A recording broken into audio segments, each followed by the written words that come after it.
महापौर चषक फुटबॉल स्पर्धेत आज पहिला उपांत्य सामना वेताळमाळ तालीम मंडळ आणि पाटाकडील तालीम संघात पार पडला। अत्यंत चुरशीने खेळल्या गेलेल्या या सामन्यात अखेर सडन डेथवर वेताळमाळ तालीम संघाने विजय मिळवत स्पर्धेच्या अंतिम फेरीत प्रवेश केला।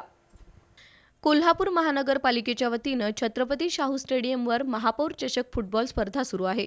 या स्पर्धेतील पहिला उपांत्य सामना आज सायंकाळी वेताळमाळ तालीम मंडळ आणि पाटाकडील तालीम संघात झाला। या सामन्यात दोन्ही संघातील आघाडीच्या फळीतील खेळाडूंनी आक्रमक खेळाचं प्रदर्शन घडवलं। दोन्ही संघाकडून एकमेकांच्या बचाव फळी भेदून गोलसाठी केलेले प्रयत्न फोल ठरले। वेताळमाळकडून आकाश माळी, थोमीम, संदेश कासार, ऋतुराज सूर्यवंशी, शोएब बागवान यांनी उत्कृष्ट खेळाचं प्रदर्शन घडवलं, तर पाटाकडीलकडून रोमारियो, अमीन खजीर, ओंकार मोरे, ऋषिकेश मेथे पाटील, रोहित मंडलिक यांनी चांगल्या चढाया केल्या। संपूर्ण सामना गोलशून्य बरोबरीत राहिला, त्यामुळे पंचांनी सामना टायब्रेकरवर खेळवला। यामध्ये दोन्ही संघाकडून प्रत्येकी 4 गोल झाले, त्यामुळे सामना सडन डेथवर गेला।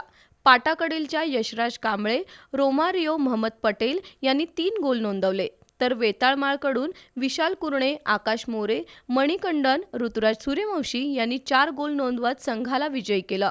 त्यामुळे वेताळमाळचा या स्पर्धेच्या अंतिम फेरीत प्रवेश झाला।